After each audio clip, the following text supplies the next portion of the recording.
Greetings, YouTube. Welcome back to the channel. I see a screen that a lot of you probably haven't seen yet for a variety of reasons. Maybe you haven't used your crests. Maybe you haven't gotten to it. It's a very confusing and weird side quest.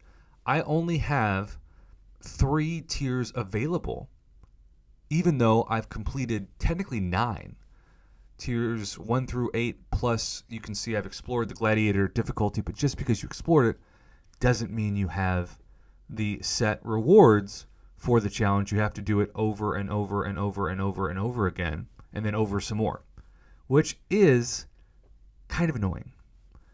I'm not trying to sound like a Debbie Downer. I don't want to be Mr. Negative, but it's just a weird challenge compared to Mutant Treasure Island, which remains my favorite side quest of all time, and we're desperately asking for it. And there are so many good players in this game who've never even played that because it was that long ago. It's tough. But what's also tough is hearing from people. By the way, apparently I'm allergic to this because I just sneezed. Hearing from people who are well-intentioned, that I normally trust, who have never steered me wrong, that have said, Prof, you need to make a video over the fact that there is no generic 6-star Awakening Gem opportunity for the first time in months. And yes, that would be big news. But I just didn't believe that was true. I didn't believe that Kabam would do that, given how important that has been to participation, particularly between whale holidays of July 4th weekend and Cyber Weekend. Well, wouldn't you know it? Once you get to that Gladiator's Gauntlet, some new objectives appear, including this one. Defeat Gladiator with a Mystic class champion in Gladiator's Gauntlet, the final gauntlet. And we have both a 6-star generic Awakening Gem and a fully formed Capes Only Crystal Shard, along with a relatively small 5% Tier 6 Class Callus Fragment Crystal, which, yes, I think should be a selector, but it's not. Now, on top of that, you have to beat him 5 times. I beat him 4 out of 5 times, but I want to do the last fight on video, even though that is pretty difficult sometimes, depending on not only the hardest part of this fight, which I found to be the extremely passive AI, but I am going to be speaking into a microphone while playing this. Now, you'll notice my goal is to get him to just spam special ones and then get the unstoppable down. I'm sure you can have different counters that work great. Everybody from Symbiote Supreme to Doctor Doom, heck, Diablo might work well. But it's a very, very long unstoppable. And again, the AI is extremely passive. But what I'm going to do is what I just did, which is get to the poison and then do it twice.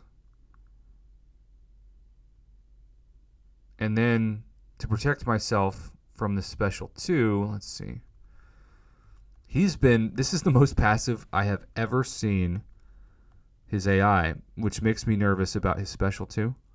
But he just hasn't fired off a special. I'll fight. And I might get wrecked with 8% left. But no, he just never fired a special. That is a first. After that first special one, he just pretended like his power bar didn't exist. I would not expect that. I know he's been passive in terms of AI, but it's mainly been toward my ability to parry him, not to actually defeat him. That was one of the most pleasantly strange fights I have ever recorded in the history of my channel, if not the most pleasantly surprising strange fight. Now, you won't get any rewards from beating him directly, which again is very weird. I mean, I'm not saying it's a bad thing because you're getting the rewards in the objectives, but it's just weird to see this screen. It reminds me of the Summer of Pain. And there you go.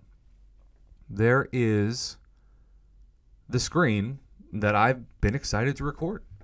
And yes, Black Widow Clairvoyant, especially when you go into that poison mode, her second mode is great for power drain.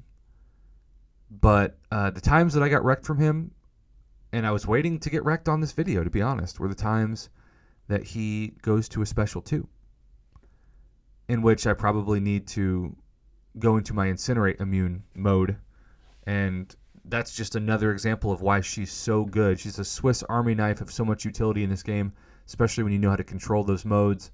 And this is the perfect example of her being valuable because, yes, I know a lot of people have used Cosmic Ghost Rider and others, but he's not a Mystic class champion. So if you want this free 6-star generic Awakening gem, you got to use the Mystic champion.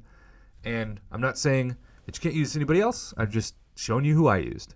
So there you go. This was a surprisingly fun video to record because, again, he never fired a special after the first one. He just kind of stayed there and let me wreck him. It was very convenient. I promise I'm not using any kind of software. This is just the game being passive.